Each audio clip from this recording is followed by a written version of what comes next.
예, 우리 또 오후밤이 지금 점심 식사를 하시고 눈이 무거워질 시간입니다. 그래서 근데 제가 또 한 가지 죄송한 것은 제가 욕심이 많아가지고 강의 학자들이 그래 이거 퍼펙셔니스트 우리 목사님이잖아. 그래갖고 준비를 했는데 이게 1시간 내로 끝나야 된다는 거 보니까 말이 안 돼요. 그래서 그러나 일단 빠르게 가서 그 대신에 제가 이 강의를 이 교회 그 유튜브를 남길 테니까 혹시 저거 2번은 들으셔야 돼. 그리고 내가 이게 너무 방대하고 빨리 지나가기 때문에 하여간 되도록이면 제가 최선을 다해서 해보겠습니다.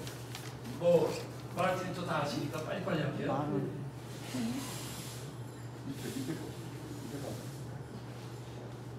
네. 개혁만이 살 길이다. 뉴 패러다임. 말씀은 내게서 날 자들이 오래 황폐된 것을 다시 세울 것이며 너는 역대 파괴된 기초를 쌓으리니 너를 일컬어 무너진 데를 보수하는 자라 할 것이며 길을 수축하여 구할 것이 되게 한 자라 하리라. 아멘. 여러분들의 자손 또 여러분들이 이렇게 되기를 축원합니다.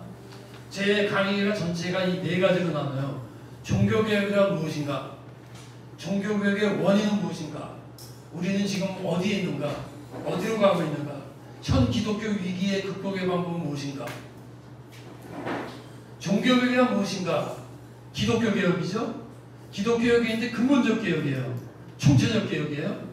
총체적 개혁이 뭐냐? 총체적, 전체적. 정치, 경제 다 개혁하는 건데 그거의 뿌리라는 거예요. 모든 영역에 새로운 기초를 이제 안 됐네요. 저 노트북을 해야죠. 아니 하지 맙시다. 자, 근본적 개혁, 뭐 교회 본질 회복, 서구 근대사의 기초를 우리는 종교개혁하면 종교개혁을 부르는데 그게 아니고 16세기의 서구 근대 문명. 오늘날 내가 마이크 들고 있는 거 이거 그것의 시작이 과학이다. 이제 좀 이따 말씀드릴게요. 그래서 원래 종교개혁은 프로테스탄 리포메이션이었는데 지금은 그냥 더 리포메이션 거예요. 종교개혁, 그냥 개혁. 왜요? 모든 개혁이니까. 네. 그런 의미를 담고 있습니다. 그래서 종교개혁은 서구 국가의 서구의 북유럽 중심으로 그 근대사의 근원이에요. 서구 북유럽은요, 말을 한 사람 때문에 이제 좀 이따 그 베버 그 사람이 말하지만 막스 웨버가 그 말을 해요. 본질적 개혁. 모든 영역의 개혁의 근원. 모든 영역이니까 정치, 경제, 교육, 문화가 이 종교개혁, 16세기 종교개혁에서 확 바뀝니다. 다 달라집니다. 그 다음에 이제 르네상스, 그 다음에 엔라이트먼트, 계몽주의 상문적 기초와 과학적 사고가 기반이 되면서 확 일어나면서 산업혁명 같은 게 일어나면서 오늘날 석구가 되고 그것이 한국에 와서 서구 기술 문화가 이제 이렇게 된 거죠. 그래서 이 아저씨가 뭐라고 했냐면 종교는 뿌리요. 뿌리. 문화는 종교의 꽃이다. 종교는 문화의 실체이며 문화는 종교의 편이다. 그러니까 한국의 우리 기독교는 다 유교적이잖아요. 수천 년 전 유교, 불교, 이런 선불교의 위에 가지 부침을 했기 때문에 한국 기독교의 교회가 신앙이 있음에도 기독교 문화를 아직 못 만드는 거예요. 그럼 사회가 안 바뀌어. 그러니까 정치인들이 저렇게 된 거예요. 정치 얘기는 안 할게요. 자, 이게 굉장히 중요합니다. 여러분, 종교개혁 때 동시대적으로 다른 개혁들이 한꺼번에 일어나요. 이건 저는 뭘 어떻게 했냐면 하나님의 섭리예요. 그래서 16세기는 단순히 15세기 다음이 아니에요, 여러분. 근대사의 시작이야. 그런데 그때 동시적으로 일어난 게 뭐냐? 종교개혁, 천문학적 코페르니쿠스. 설명 필요 없죠? 과학, 아이작 뉴턴. 중력의 법칙이 다 이거 40-50년에 같이 일어나요. 그게 하나님의 섭리가 있는 거예요. 근대를 시작할 때 종교개혁을 핵심이지만 다른 영역도 같이 일어나야 될 거 아닙니까? 500년 지났죠? 지금도 똑같은 20세기 다음이 아니에요. 포스트 모던 새로운 패러다임의 시대라는 거지. 인문학적, 레오나르도 다빈치, 르네상스가 이때 일어나요. 철학적, 나는 생각한다, 그건 존재한다. 문화적 구텐베르크. 뭐였죠? 구텐베르크? 인쇄기 발명이죠. 마르틴 루터가 그 라틴어 성경을 독일어로 바꿨어요. 번역하면 뭐예요? 일반화가 안 되잖아. 그러니까 구텐베르크. 콜럼버스는 훨씬 이쪽 이전이지만 하나님의 섭리 속에 미국이라는, 여러분 미국이 없었어요. 세계는 벌써 공산 안 됐죠. 미국이 잘못한 것도 있지만 이런 총체적인 것이 같이 일어났다는 게 여러분 재밌지 않습니까? 제가 우리 교회 교인들은 목사님 훈련을 잘 시키셔서 반응을 안 해. 근데 칼빈의 이제 이 장로교지만 이건 뭐 역사적 사실이니까 칼빈교 장로가 할 거 없이 마르틴 루터가 종교교육의 회포를 들었다면 그걸 실질적으로 총체적 교육을 한 사람이 칼빈의 제네바예요. 많이 들어보세요. 그래서 북유럽의 그 당시 뭐 북유럽 문화 그냥 다 가난했어요. 스위스 다 가난했는데 칼빈이 제네바에서 요새식으로 말하면 장로교회가 이제 칼빈에서 시작했는데 장로들이 그 당시에 꼭 국회의원이었어요. 그러니까 친정 정치를 했어요. 짧은 기간인가? 그래서 기독교 사상의 총체적 개혁을 했어요. 자본주의 기초가 됐어요. 자유민주 이념의 기초가 됐어요.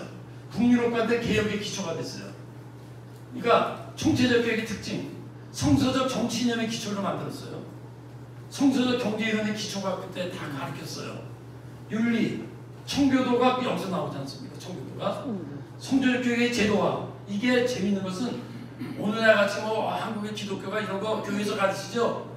제네바에서는 북유럽의 오늘날만한 장관 것들이 와갖고 이걸 다 받아들이고 가서 국가적으로 그대로 한 거예요. 그러니까 북유럽이 오늘날까지 번성한 거예요. 근데 캐톨릭 남미국가 다 못 살잖아요. 다 못 살잖아요.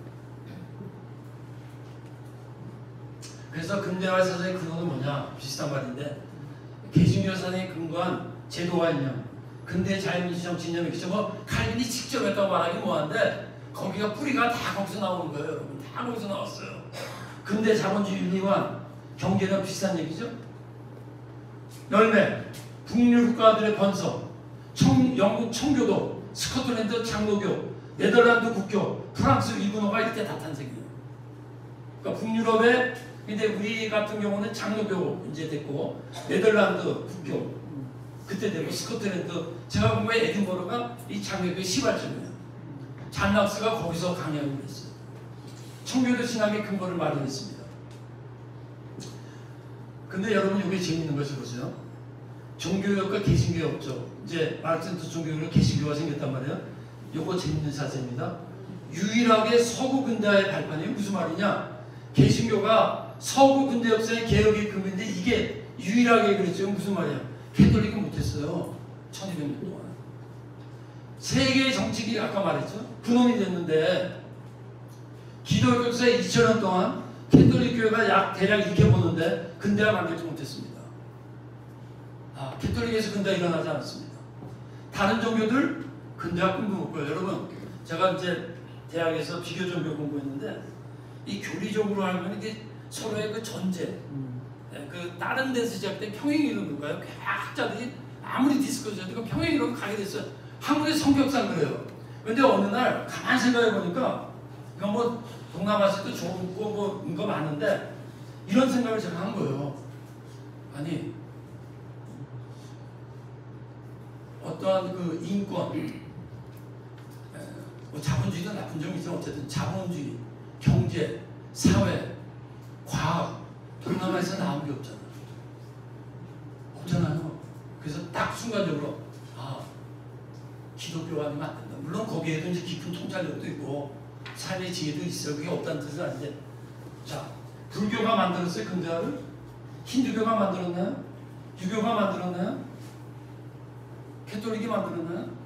오직 종교개혁의 예식이 다시 했던 거예요. 그러니까 처음에 말한 세계 역사를 바꾸는 거예요, 여러분. 근데 지금 그게 와갖고 500년 만에 무너지는 거예요. 개신교의 근대화 열매가 뭐냐면 계몽주의가 뭐예요? 깨몽. 라이트면 중세야 암흑이라 하잖아.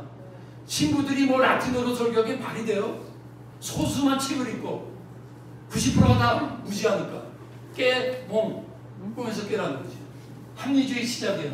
산업혁명, 자유민주주의 정치인념 성립, 자본주의 기초, 인권해방. 근데 막 다 여기서 일어난 거예요. 이 아저씨 아까 말했죠. 막스 웨버. 서구 국가의 번영은 스위스 제네바에서 시작되었으며 그 결정적 원인은 칼빈의 가르침이다. 일반 사회학자의 말이에요. 사회학의 대가라고 인정한 거죠. 해결의 역습, 이거 뭐 다 찬성은 안 하지만 일리가 있어요. 동양은 오직 한 사람만의 자유를 하는 역사의 균형기에 해당하고 그리스, 로마 세계의 소수의 사람들이 자유를 누리는 역사의 청룡기 장룡기를 보았으며 독일 제국을 종교교육에 의해 만인이 자유로운 역사에 완성돼. 이렇게 뭐 이분 날 이렇게 보는데 뭐 다 맞는 것 같지 않다 어쨌든. 그다음 넘버 2. 너무 빨리 끝났죠. 이제 몇 빨리 끝났어. 넘버 3부터 복잡해집니다, 여러분. 네. 종교개혁 원인이 뭐냐? 종교개혁이 이런 거구나. 종교개혁 어떻게 이런 거구나. 그러면 종교개혁을 왜 일으켰느냐? 질문해야 될 거 아닙니까? 모토가 아까는 오직 성수, 오직 믿음, 오직 은혜. 근데 이 사람들의 모토는 뭐냐면 back to the basic. 본질로 돌아가자. 이게 뭐야? 변질됐다는 거지. 네. 자, 근데 갑자기 왜 이 아저씨를 꺼냈냐? 이 아저씨 알죠? 메가더 정권 아저씨. 이 아저씨가 2차 대전 승리를 이끌고 일본 누구야? 일본 그 당시 천황한테 항공모를 직접 사인받으러 동경에 갔는데 동경 시민들이 의외로 자기 원수의 원수가 동경 시민들을 향해서 강의를 했는데 굉장히 반응이 좋았어요. 근데 그 강의에 집약한 거지. 저는 이거를 너무나 많이 했어요. 나는 이 군인으로서 위대한 군인이야. 자, 이분이 강의 요약이 뭐냐면 이거예요. 오늘날 전쟁 문제의 근본 원인은 경제적인 문제에 있다. 이거 지금도 똑같습니다. 자, 경제 문제의 근본 원인은 경제 자체에 있지 않고 정치가에 있다. 그렇죠? 그 다음 정치가들의 문제의 근본 원인은 정치가들의 리더십의 문제가 있다. 똑같죠? 그렇죠? 그러면 정치가들의 리더십의 문제의 근본은 그들의 양심과 도덕성이 있어요. 권력으로서 기술 어쩌고 다 웃기는 소리예요. 양심의 문제고 도덕의 문제라고 지도자의 문제가. 근데 중요한 것은 정치가들의 도덕성의 문제는 도덕성 자체가 아닌 신앙이 있다는 거야. 무슨 얘기냐? 도덕은 다 알아요. 해야 될지 안다고. 이거 나쁜 거 아는데 안 돼. 그 근본은 신앙이라는데 신앙의 문제는 신학이 있다는 거야. 신앙도 많잖아요. 이슬람도 신앙이고 불교도 신앙이고. 그러면 어떤 신학이 신학의 문제라는 거지. 이게요 통찰력 있는 거고 이거는 뭐 아무리 시대가 지나도 이거는. 근데 이거하고 제가 왜 연결시키냐? 이분이 근본을 말하잖아. 종교교육도 근본이 잘못했기 때문에 근본이 바뀌어야 된다는 말씀을 하는 거예요. 같은 얘기고. 인간의 모든 문제의 열쇠는 도덕성의 문제예요. 도덕의 문제는 신앙의 문제고 신앙의 문제는 신학의 문제인 거예요. 아브라함에서 이 할아버지가 굉장한 유대교 사상가인데 제가 이 할아버지 굉장히 좋아해요. 악을 해결하는 문제는 선의 문제가 아니라 뭐예요? 도덕의 문제가 아니고 성의 문제라는 거야. 신앙의 문제라는 거죠. 즉 도덕적 문제의 근원은 영적 문제라는 거야. 아멘 하십니까? 네. 얼마나 반가운지 아면서. 자, 여호와를 경외하는 것이 지식의 근본이었노라. 신학의 모든 용의 근본이라는 거야. 그건 무슨 얘기냐? 신학의 문화의 근본이에요. 여러분 김정은이가 그런 일이 일어나면 안 되지만 많이 하나 어쩌다 일어났다 가정을 합시다. 나만은 다 먹었어. 근데 김정은이 뭐 어떻게 할 거야? 나부터 잡아갈 거야. 나 한동대에서 공산당이 나쁘다는 소리 많이 했거든. 거기다 들어가 있을 거야. 포항 한동대 최정부터 잡아. 교무실장 아니야? 그런데 최정부터 잡혀갈 거야. 그런데 김정은이 건드리지 못하는 거 있어요. 기독교 다 없어졌지.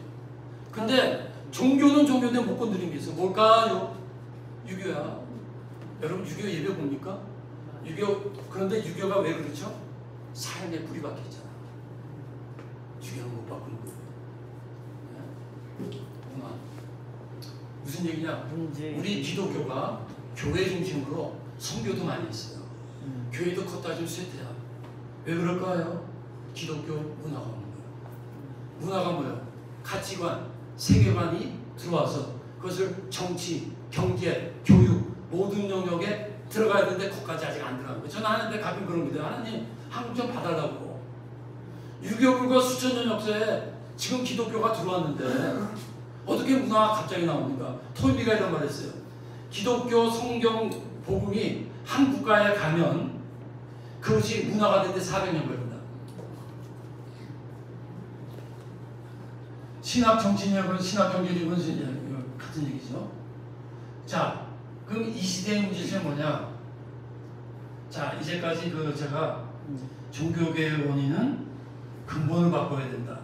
실제적으로 메가더 장군이 신학의 근본을 중요히 말했다.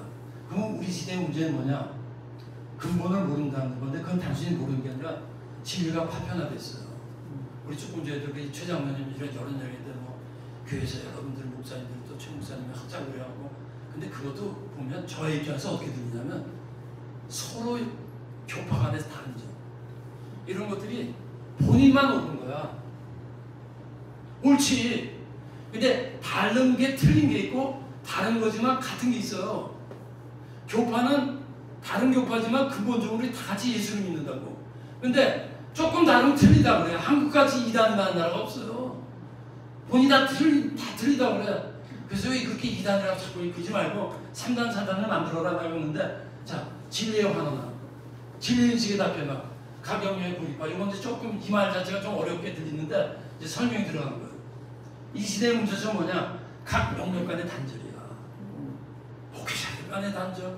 나는 감리교 목사님이 그래도 이렇게 저를 장로교 목사를 이렇게 초대한다는 거는 굉장히 개혁적인 일이에요. 제가 재밌는 소리고 한동대 가기 전에 저기 이제 통합측이고 합동측이 있어요. 장로교는. 근데 합동측 꽤 큰 대학이 있어요. 거기 이제 친구가 뭐 총장 좀 아는지 뭐 나고 거기 이력서를 보낼 테니까 이제 목회 그만하고 교수 좀 하라고 그래서 보냈어요. 그랬더니 하루 만에 와서 최 목사 미안해 그래서 왜 그랬더니 내가 프린스턴 나왔기 때문에 안 된대. 그러니까 같은 장로교도 프린스턴은 아니야. 그건 이단이야. 합동측 신학교만이 정통이야. 그래서 안 가기 잘했다 그랬어요. 그래서 내가 한동대 갔어요. 자, 그래서 각 영역이 서로 연결된 실체임을 모르는 거야. 쉽게 표현할까요? 그 말 안 할게. 자, 강력의 상호보완적 기능을 모르는 거야. 상호의존적 속성. 이게 불교에서 연기론이라고 하는 거야. 다 연관됐다는 거야. 색즉 시공 공즉시색 그것도 그 얘기인데 여기서 뭐 불교 강의는 이분이 더 잘할 것 같고 그래서 자, 기독교의 사명은 뭐냐? 이 시대의 사명은 뭐냐? 시대적 사명이 있는 거예요. 모든 사명은 그 문화와 문맥 속에서 일어나는 거예요. 이게 옳은 거야. 그것이 다른 문맥에서 틀릴 수 있는 거예요. 진리 이분화의 극복. 교회와 문화가 이분화됐잖아. 종교 아까도 말씀드렸지만 인문학의 대화가 너무 없어. 목회자들이 최대강 목사님하고 나 앞에 놓고 너무 인문학을 몰라. 아멘. 이럴 땐 아멘 해줘야 돼요. 자, 복음과 문화의 연결, 교리와 진리의 만남이 정확하게 거의 없어요. 아까도 말씀했지만 김영석 교수님 이런 말씀하는데 제가 동의를 했어요. 목사와 신부의 책은 베스트셀러가 없고 고교에 속한 교인들만 있는데 근데 스님들의 책은 베스트셀러가 많대. 왜? 목회자나 신부님들은 교리 중심적으로 책을 쓴대. 근데 스님들은 진리 중심적으로 책을 쓴대. 여러분 교리가 커요? 진리가 커요? 진리가 크죠. 교리가 중요한데 교리는 진리론으로 바꿔야 돼요. 그게 안 되면 만남이 일어날 수가 없어요. 켄 윌버 이 아저씨는 최대강 목사님 아실 거야. 이분은 근본적으로는 불교학자인데 이분이 우리가 아무리 불교고 어쩌고 해도 배울 건 배워야 돼. 자, 통합심리학, 초월심리학. 내 이분 책을 좀 봤어요. 이분이 주장하는 게 뭐냐? 총체적 의식. 이 사람이 25살 이 사람이 요새 어떻게 쓰냐면 과학의 이 시대 최고가 아인슈타인이라면 사상가의 대빵은 켄 윌버라는 거야. 근데 목회자들 중에 켄 윌버라는 사람 거의 없어요. 안 읽는 거야 책을. 이거 2단 이렇게 끝나자 구리역자니까. 자, 총체의식 전체의식을 주장했는데 이분이 이런 말을 했어요. 홀로 전체라는 거야. 필수적이다. 각 영역의 입체 통수를 주장만 한 게 아니라 이걸 종합해보라고 노력한 사람의 사상가예요. 그러면서 이분이 뭐라 그랬냐면 홀라키로는 말이에요. 홀라키 그냥 간단해요. 전체. Holy is holy입니다. Holy, H-O-L 거룩하면 holy 전체적인 거예요. W-H-O-L. 그런데 인간 우주는 홀론이에요. 홀라키 구조가 있는 거예요. 홀론이 그리스어로 홀로스와 전기사 온이 합성어예요. 그 자체로 전체이면서 우리가 좀 전체이면서 더 큰 전체를 부르는 것, 전체면서 동시에 부분이라는 거예요. 이런 얘기예요. 저는 이 몸은 최정이라는 몸은 독립이지만 내 가족의 일부라고, 부모의 일부라고, 우리 부모와 가족은 우리 사회의 일부라고, 우리 사회는 국가의 일부예요. 그러니까 국가가 무너지면 교회부모고 다 무너지는 거예요. 공산국가 그렇잖아요. 그 이론 비슷한 건데 이분 한 말이에요. 원자는 분자의 부분이고, 분자는 세포의 부분이고, 세포는 유기체의 부분이고, 유기체는 유기체 집단의 부분이고, 유기체 집단 문화의 부분이고, 문화는 전체 생물학권의 부분이라는 거죠. 유기체는 집단의 부분이고, 유기체는 문화적 부분이고, 문화 전체 생물이고, 이거 왜 다 또 나와? 종교 가장 높은 영역이라는 거예요. 무슨 말하는 거죠? 다 연관되어 있다는 거예요. 자, 우리 기독교 정화는 너희는 먼저 그의 나라와 의를 구하라. 그러면 모든 것에 더하시라는 거지. 그게 성경의 원리예요. 하나님 잘 믿으면 궁극적으로는, 그러니까 아까 서구국가 번영한 게 왜 그래요? 하나님의 말씀 다르게 말하면 원리입니다. 원리라는 건 못 바꿉니다. 여러분, 정치 이념에도 원리가 있는 거예요. 경제에도 원리가 있는 거예요. 도덕에도 원리가 있는 거예요. 모든 것에 원리가 있는 거예요. 제가 음식을 먹을 때 고기만 안 먹고 저 야채도 먹고, 그게 뭐죠? 생물 신체적으로 그렇게 해야 건강해지잖아요. 그러니까 내가 그렇게 건강식을 잘 먹는 것은 그게 믿음이에요. 그게 믿음의 삶이라고. 하나님이 모든 영역을 만드셨는데 너 건강하고 싶고 이렇게 먹어. 원리를 지킨다는 거죠. 이거 그분의 말이고. 왜안 넘어갈까요? 자, 이제 인류 추계 시대 빨리 지나갑니다. 추계 시대가 있었어요. 모든 추계 시대는 새로운 패러다임이 시작했어요. 2000년 기독교 2000년에 500년의 수도원, 그 다음 500년 1000년에 서로마 동맹과 갈라져요. 그 다음 500년의 종교개혁이라며, 그 다음 500년에 지금 패러다임이 바뀌는 포스트 모던 문화예요. 500년이 지금 말하면 새로운 패러다임이 시작해요. 수도원 중세가 시작됩니다. 500년 후에. 그 다음에 수도원 중세의 특징이 그 당시 로마 시대 제도관습 폐기의 변혁을 수도원이 그때 일으켰어요. 종교개혁을 일으켰지. 그러다가 수도원도 타락했어요. 네? 그러다가 결국은 500년 후에 로마교회 대분열이 일어나고 그레이트 스퀴즘이라는 게 일어나고 동료교회, 동종로교회가 또 바뀌죠. 그 다음 500년에 종교개혁이 일어나잖아요. 500년 축이 일어난다고. 지금 여러분, 제가 한동대 학생들이 참 신앙이 좋은데 아까 설교에서 말씀드렸지만 이미 포스트 모던 물을 먹고 들어왔어요. 여러분, 1980년대, 70년대 믿지 않는 대학생들, 뭐 어떤 혼전 경험이라든가 이런 가치관을 다 조사했는데 오늘날 기독교인들보다 높아. 의식이 뭐냐? 우리 젊었을 시대는 선과 악, 어떤 전통적으로 내려오는 가치관에 대해서 흔들림이 없었어. 그냥 부모님하고 조금만 좀 달랐지. 지금은요, MZ세대는요 완전 재특이야. 진짜로 말이 안 돼요. 완전 세팅이 달라요. 왜?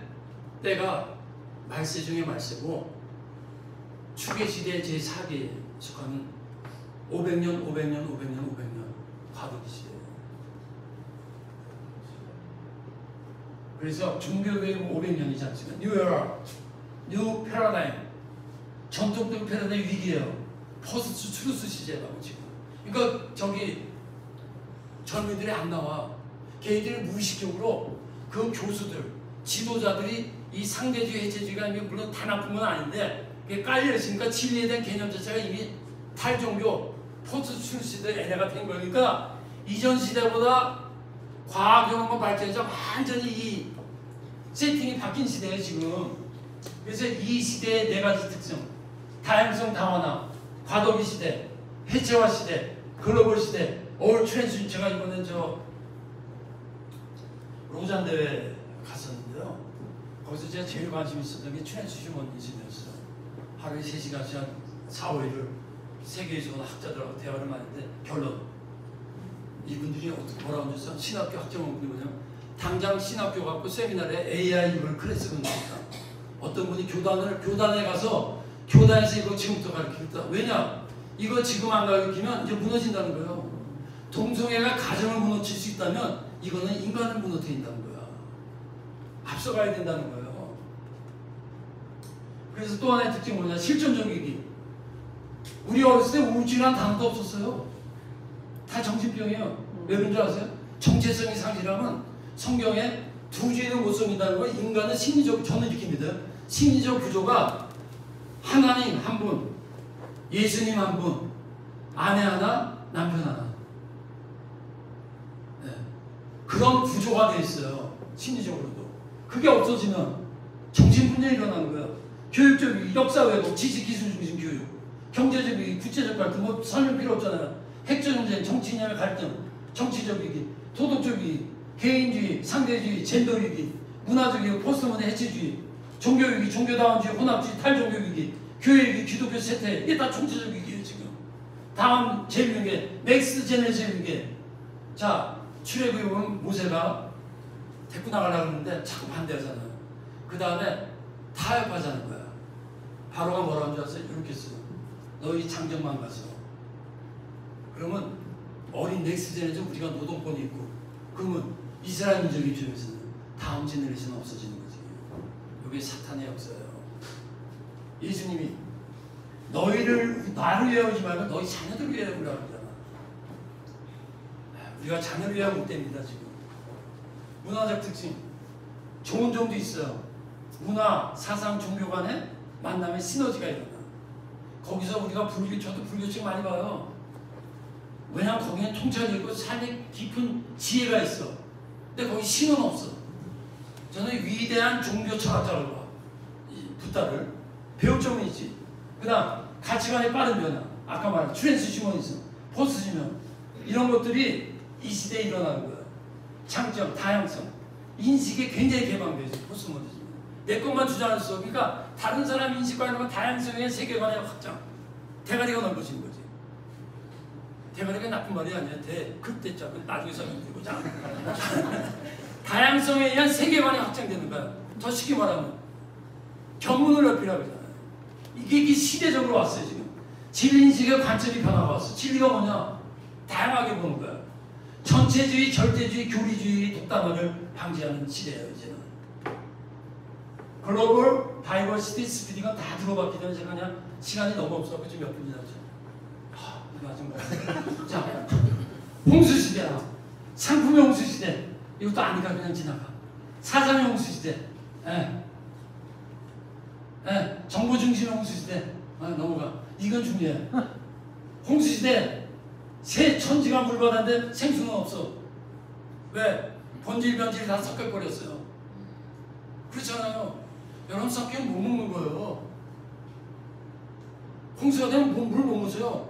홍수 딱 터지면 물 외국부터 나가잖아. 그거 아이러니한 거 아닙니까? 지금 그런 거예요. 이 풍성함 속에 외로움이 있잖아. 피상성이 있어요. 인포메이션 시대. 내가 우리 학교 한중학생들 있어.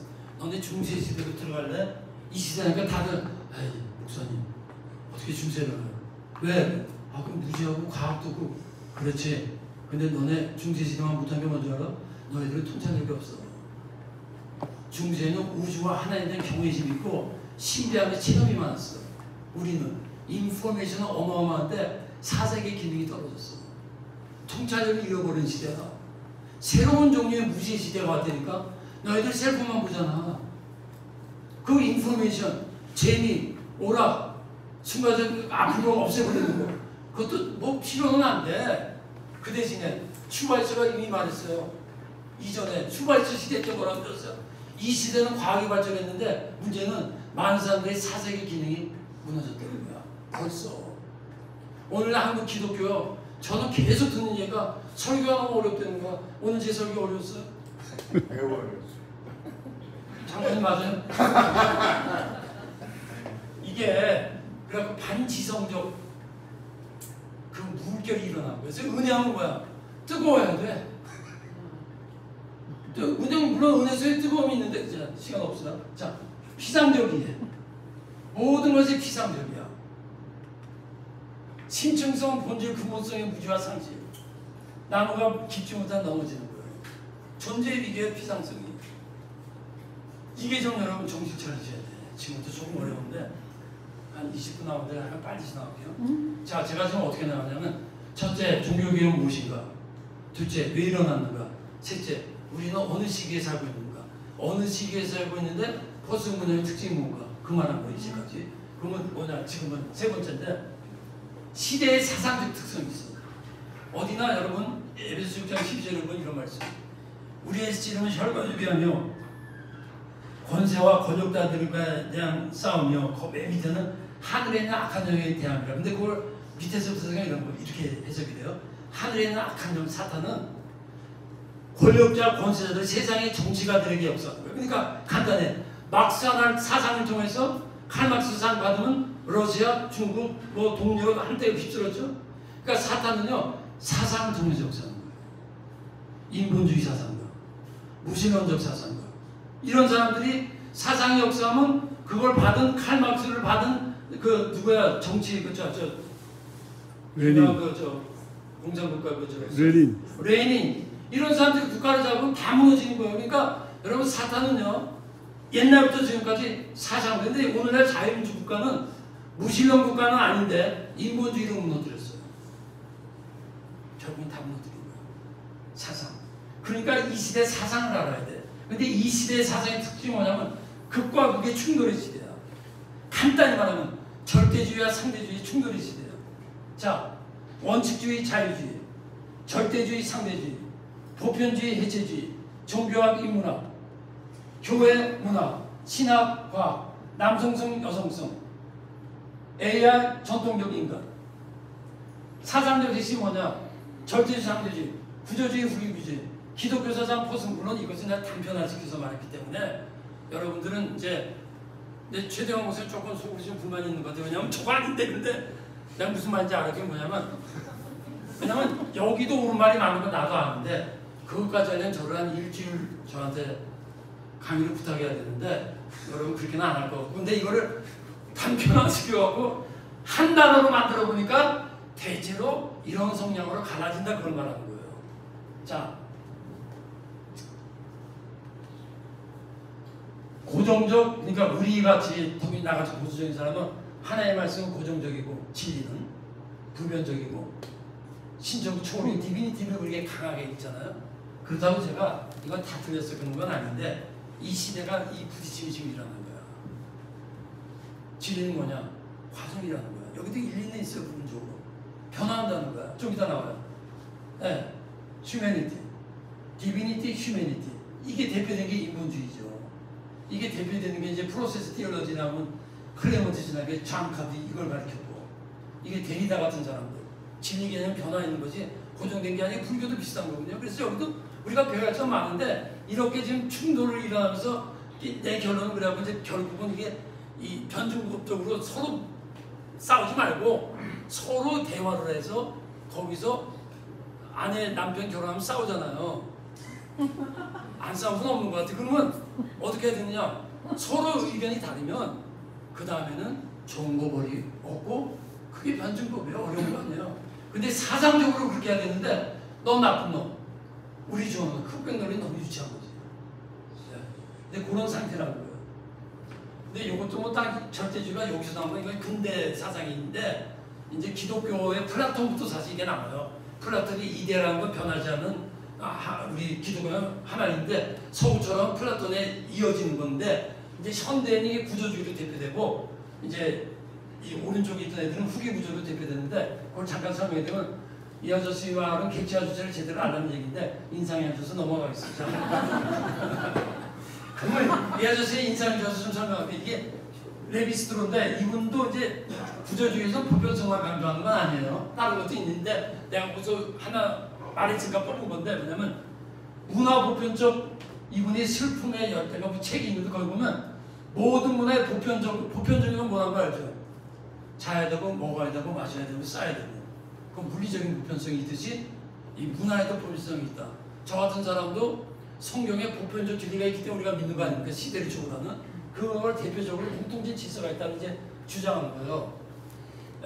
비슷한 얘기예요, 그냥. 보편성. 에벨린이 이런 말을 했어요. 모든 인간은 무의식적으로 혹은 선사유적으로 불변의 관계적 구조로 같아요. 이건 조금 어려운 말이거든요. 설명할게요. 이게 무슨 얘기냐면 우리 내면의 의식 구조 속에는 불변하는 구조가 있다는 거야. 더 쉽게 말하면 보편적 의식 구조가 있다는 것을 이 에벨린이 주장을 해요.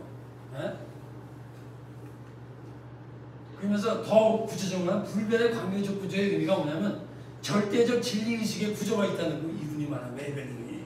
보편적 진리의식의 구조가 있다는 거지. 근데 이제 좀 이따 나오잖아. 데리다 같은 사람은 진리 그런 거 아니야.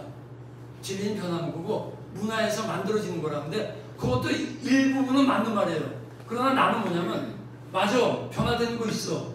때에 따라 바뀌어. 그럼에도 불구하고 보편성이라는 거. 자, 그런 사람들이 그럴 때 진리가 상대주의라고 말하지만 상대주의도 자기들 나름대로 기준이 있어야 되는 거야. 판단을 해야 되니까. 난 그걸 보편성으로 보는 거예요. 권위성을 인정하는 의식구조. 보편적 의식구조. 보편성을 공정하는 거예요. 어렵지 않죠? 네, 어려운 것 같아요. 자, 이게 어려운 줄 알면서 요거가 좀 중요하기 때문에 제가 5분만 설명을 드릴게요. 에벨린 아저씨가 뭐라 그러냐면 말씀의 정상적 기능이 방해를 받을 때마다 해석이 요청된다. 자, 데리다네 이런 사람들 뭐라 그러냐면 저자의 책, 성경으로 말하면 또 다른 책에 저자의 의도가 있을 거 아닙니까? 저자가 쓰고자 하는 목적이 있을 거잖아요. 그런 이 후기 구조학자들은 그런 거 없어요. 네가 해석하는 게 진리라는 거예요. 물론 그런 것도 있지. 아무리 저자가 와도 내가 거기서 내 나름대로 진리 해석이 시대에 의해서 새롭게 발견된 게 그것도 인정하는데 어쨌든 보편성을 인정하면 안 되는데 그게 이제 나하고 다른 점인데 자 이거요.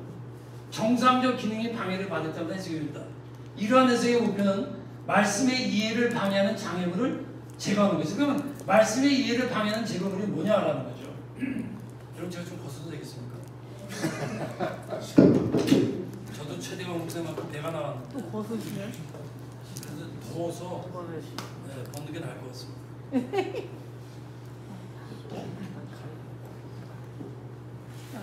자, 말씀의 이해를 방해하는 장애물을 제거한다. 참 어려운 말입니다. 그럼 말씀의 이해를 그게 뭐냐면 말씀 해석하는데 방해물이 있다면 이 사람은 전제를 지어가는 거예요. 여러분 말씀 해석하는데 방해물이 있죠.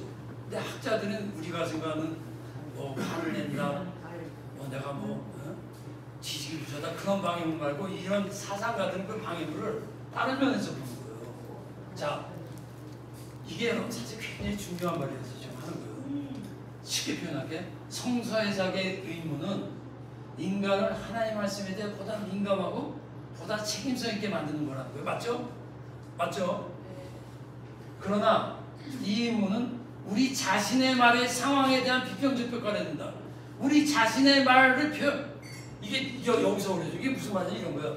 우리가 성경을 해석할 때 이 말은 단순히 언어가 아니라 우리가 갖고 있는 지식, 우리가 갖고 있는 사상도 평가해야 된다는 거지. 어렵구나. 눈동자가 저게 무슨 소리가 자, 이 평가는 우리 하나님이 그의 말씀에서 이미 우리에게 말씀한 여기부터는 안 어려워요. 그러니까 어려운 거 넘어가세요. 자, 이미 우리에게 말씀하셨다는 인정하는가? 자, 쉽게 말할게요. 오늘 장례 신랑도 대답 이상할 거 있고, 자, 제설교 들으셨죠? 네.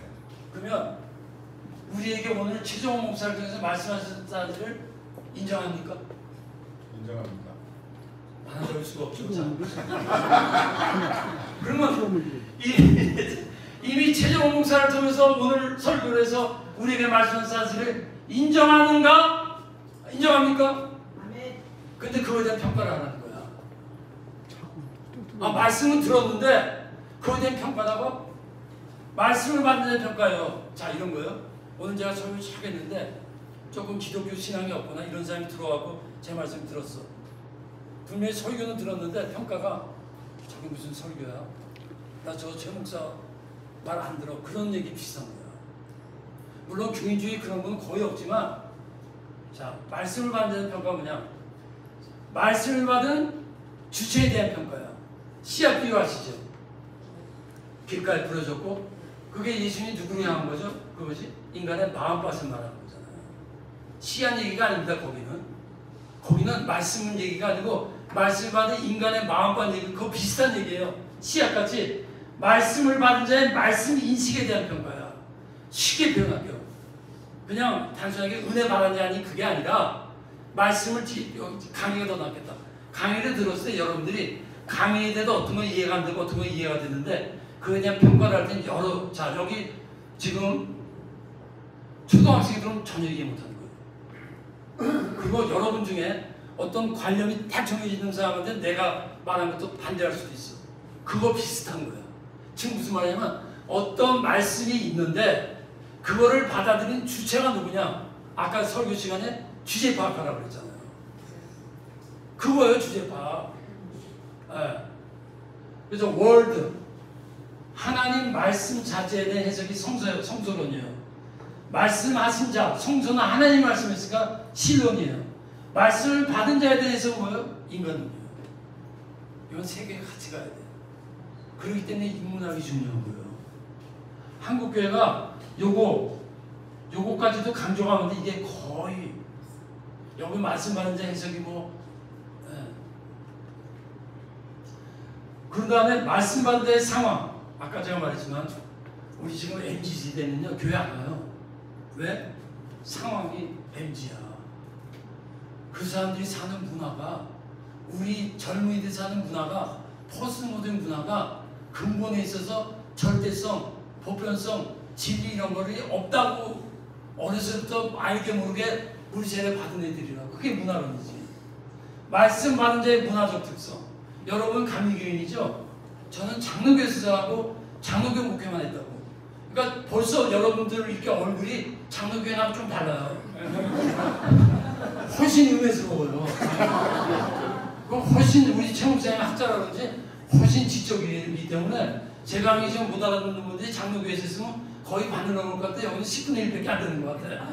자, 졸지 말라고 제가 지금 진담을 농담같이. 자, 말씀 받은 자의 문화 비판. 너희는 이 세대를 본받지 말고 이 세대를 알아야 될 거 아닙니까? 그게 인문학이에요. 상황, 그거지. 역사성, 사회성. 우리는 어느 역사 속에서 살고 있는가? 여러분, 한국교회가 언제 제일 봉했죠? 6.25? 일제시대 때. 왜? 고난의 역사. 제가 이번에 로잔대 와서 깨달은 게요. 이란에 가장 중동 목사가 왔어요. 5년 동안 감옥에서 고문받고 이런 분이 왔는데 깜짝 놀랐어요. 그냥 결론부터 말씀드릴게요. 잘 살고 자본주의 국가, 유럽 국가 교회가 다시 돼. 제 옆에 대명 목사가 뭐라고 하냐면 한국교회 전문이 없다고 우리도 똑같대. 그런데 가난하고 핍박하는 교회는 엄청나게 성장해. 지금 그래요. 예수님 말씀을 가난한 자의 부분이에요. 근데 이란 목사가 나 앞에 나서 간증을 하는데 5년 동안 감옥 가서 모든 고문 다 받고 탈출했어. 그래갖고 지하교회를 하는데 여러분 이란에 지금 지하교회 교인이 몇 명인 줄 아십니까? 그분이 발표한 거. 몇 명인가 한번 대략. 최 목사님. 모르죠? 알 수가 없지. 100만 명. 100만 명인데 왜 놀랐냐? 그 사람들은요 잡히면 감옥 가서 죽지 않는 공리야. 그러니까 실제적으로 한국교회는 한 800만, 900만이죠. 한국교회보다 더 파워풀한 거야. 여러분 세상이 이렇게 바뀌었어요. 100만 명. 근데 계속 부흥하고 있어요. 여러분 언제 우리가 중동국가 그렇게 성교가 전달될지 믿었습니까?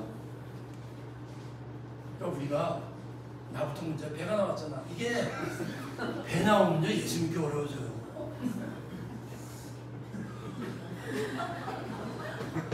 근데 대형교회 목사님들이 배가 더 나와. 그 어깨까지 나와가지고 권력 싸움 하잖아. 그러니까 세대하는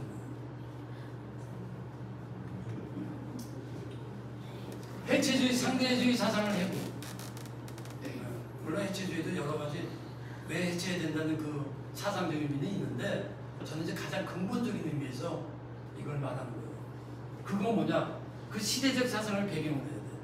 시대적 사상의 배경을 알아야 돼요.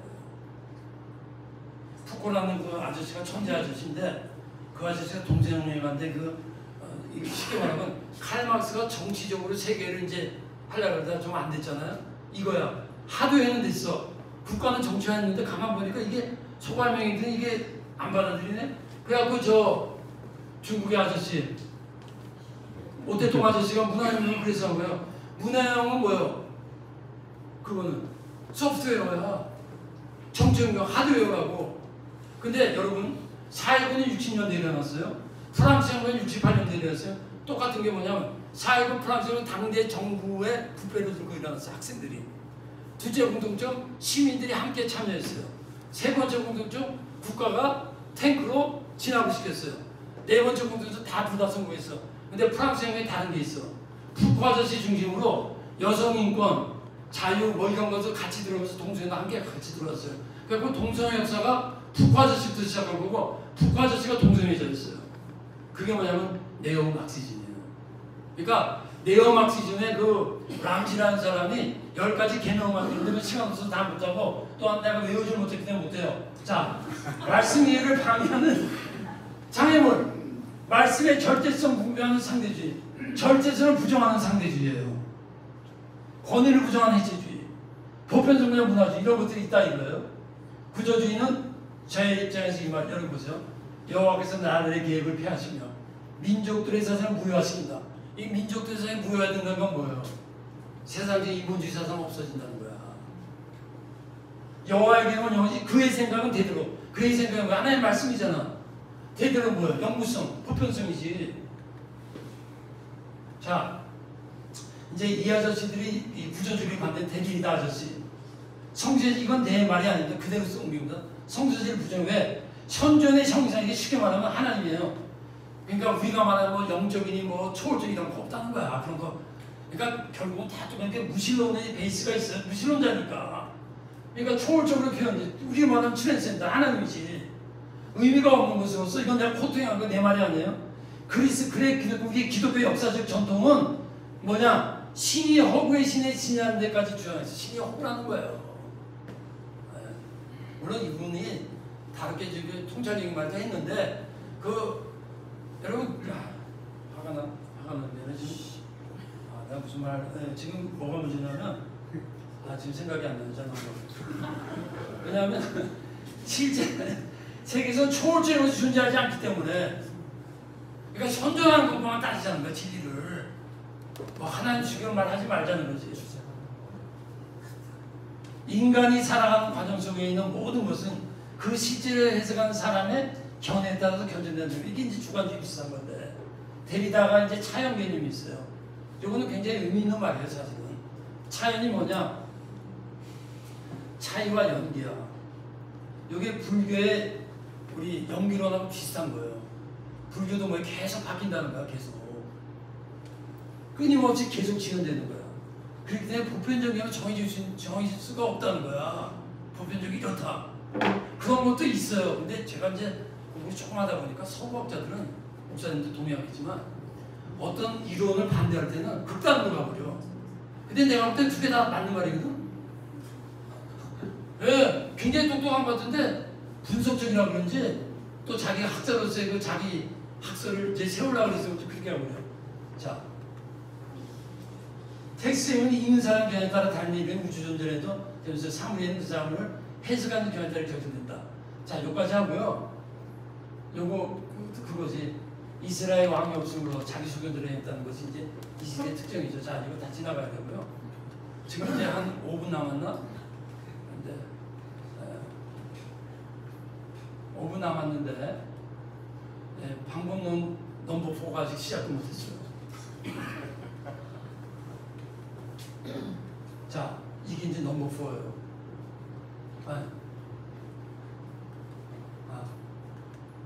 이게 내가 여기 써지 않지 그런 거.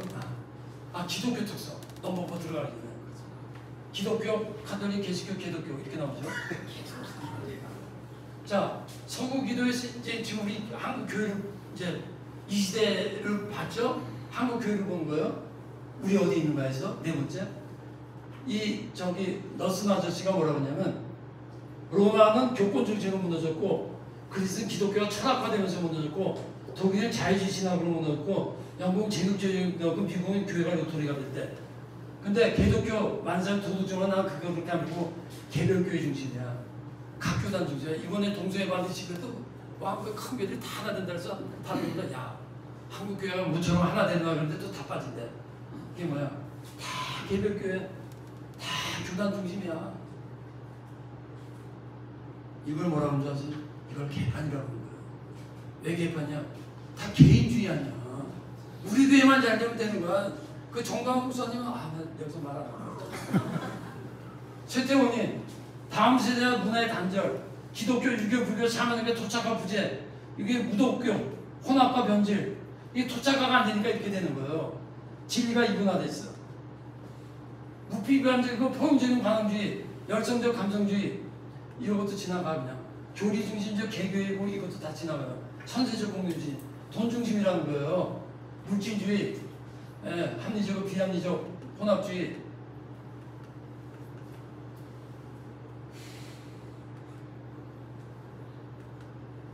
이제 어떻게 해야 되는가?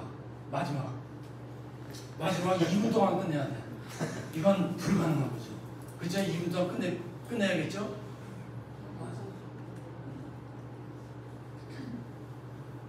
저기 도저히 2분 동안 안 될 것 같고요.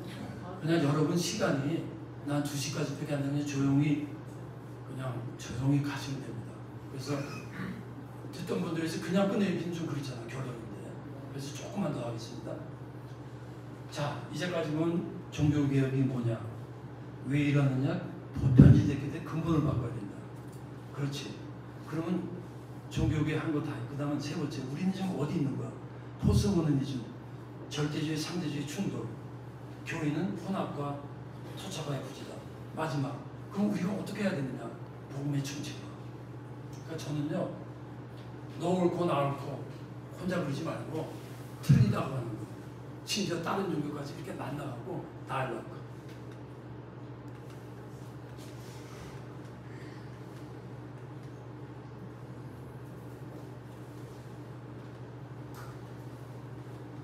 이 아저씨, 제가 좋아하는 아저씨 아까 나온 문화는 종교는 문화의 뿌리라고 말한 이분인데, 이분이 이러면서 프로테스탄 시대의 종말은 프로테스탄 자체의 종말을 의미하는 것이 아니다. 프로테스탄 시대의 종말은 캐톨릭 시대의 복귀를 의미하는 것도 아니다. 다시 캐톨릭 하자 그것도 아니다. 프로테스탄즘이 역사에서 사는 것에 물음은 무엇보다 프로테스탄즘이 우리 개신교가 새로운 상황에 잘 적응하는 것에 달려있다. 위기의 원인은 프로테스탄즘이 각 시대에 맞는 형태의 종교적인 모습을 갖추지 못했기 때문에 멸망한다는 거야. 그러니까 이제는 대화해야 돼. 그러니까 무엇보다 프로테스탄 새로운 문화에 잘 적응하는 시대의 사상과 문화적 흐름을 잘 보는 복음의 교를 문화의 진리로 적용시켜야 된다. 이건 제 말이에요. 자, 기독교 진리 이구나. 진리가 패러다임이 이제 바뀌었어. 계몽주의로 합리주의가 오면서 서구 학자들도 이게 다 이분화가 돼버렸어. 이 아저씨가 유명한 말이 있어요. 프란시스코가 이게 이렇게 됐다는 건데 시간이 없으니까 내가 그냥 넘어가는데 이분이 말한 게 아니라 이 시대가 이렇게 됐다는가. 기독교 진리는 비인지적인 상층부 진리야. 하층부는 검증 가능한 과학적 진리라는 거예요. 이 시대가 그렇다. 그래서 상층부는 기독교고 진리 문화가 이렇게 됐는데 상층부는 합리성과 관계가 없다는 거야. 비인지적이라는 거야. 그러면 하층부는 과학이고 합리적 검증 가능하기 때문에 굉장히 공신력이 있다는 것이 이 시대의 흐름이라는 거지 지금. 그렇죠? 이거 아까 한 말을 내가 다시 하면서 방금 너는 뭐냐, 인테그랄. 이번에 제가 그 로잔대에 가면서 깜짝 놀란 게 제 강의하고 너무나 결론이 같은 거야. 이분이 뭐냐면 인테그리티 콜래보레이션, 시대를 이룬 거야. 이제는 종합적이고 서로 협력해야 된다. 그러니까 너 잘나서 나 잘나서 우리가 오라 너 틀려서 그러지 말고 우리가 볼 때 틀렸다 애들이 일단 대화, 커넥션, 컨디션, 컬래버레이션, 컴플리션, 크리틱, 코퍼레이션. 이게 다 같이 일어나지만 컨트로버시, 막 갈등 일어날 때 컨버세이션, 다이렉티컬, 디멘셔널, 크리스톨로지컬, 컬처럴, 홀리, 홀리스틱. 다이렉티가 뭐야 이거예요.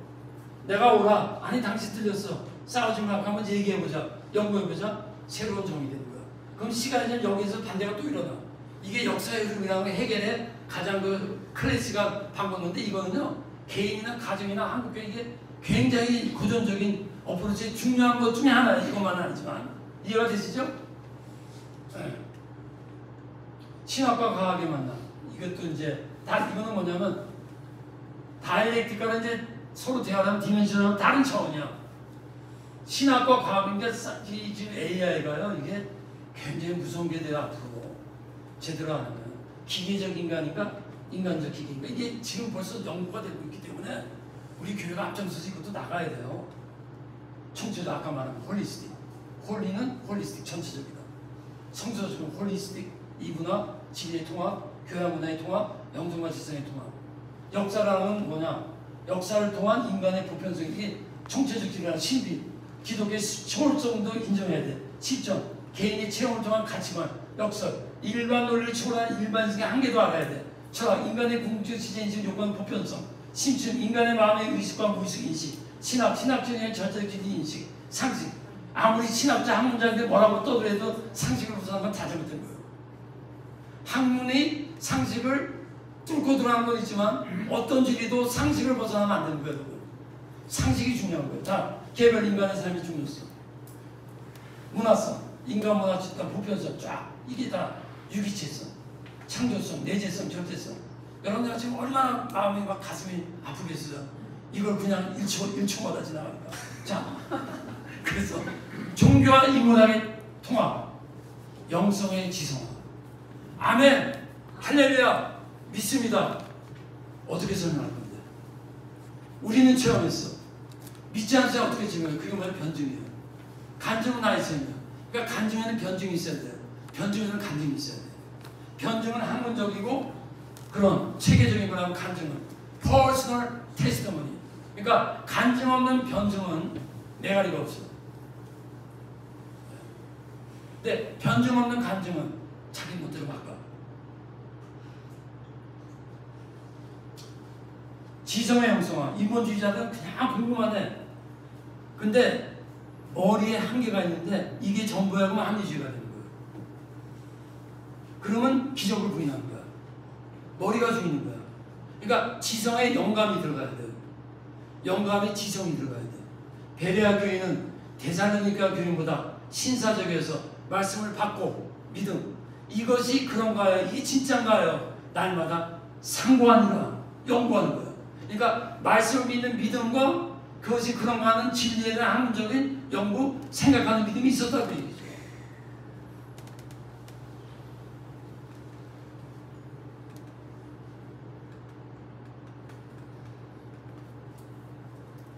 인문학 없는 종교, 종교의 원시화예요.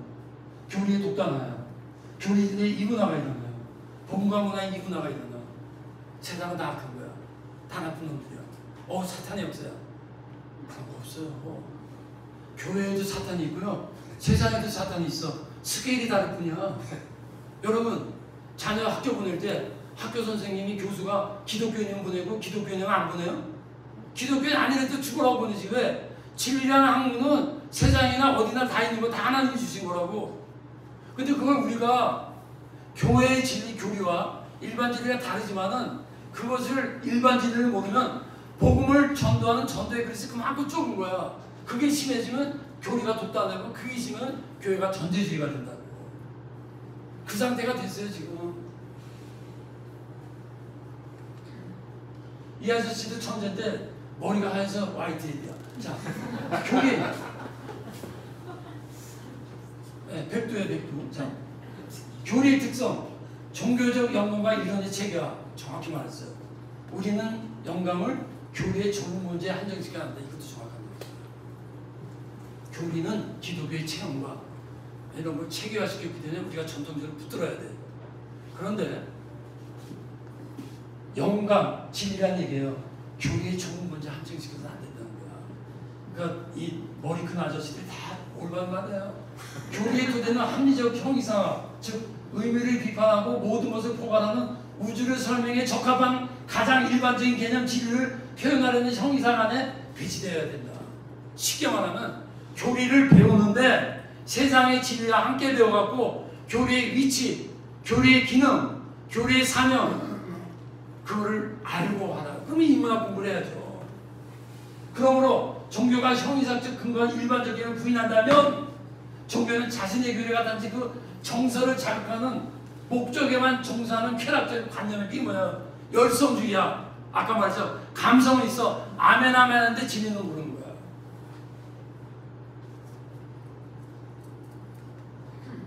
그러면 인문학 없는 종교가 뭐냐? 주술축 종교가 되는 거예요.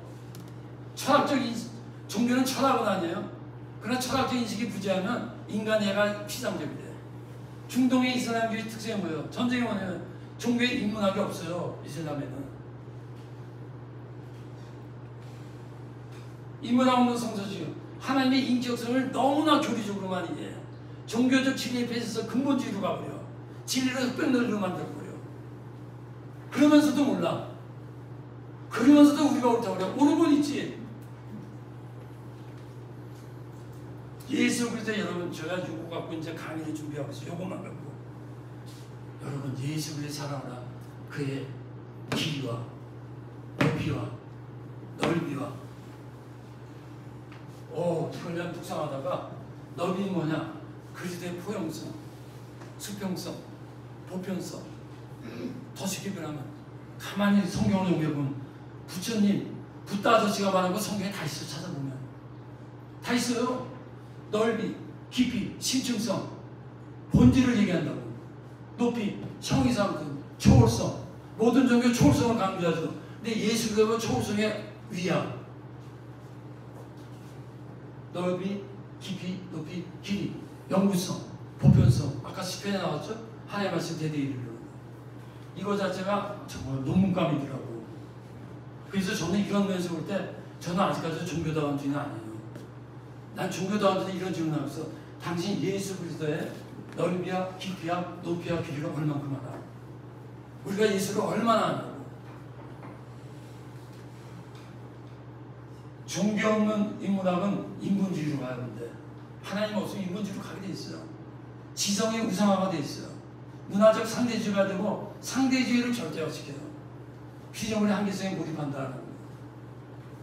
여기까지만 하겠습니다. 그래서 이렇게 강의한 건 뭐라고 하는지 아세요?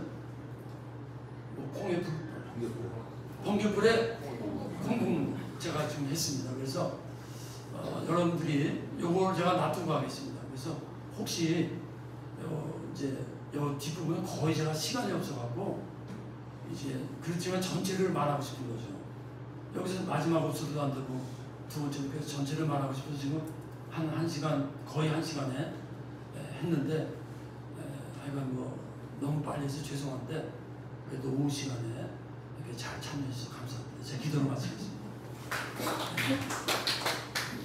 하나님 부족한 종이 정말 거대하고 무한한 진리를 지극히 부분적으로 말씀했습니다.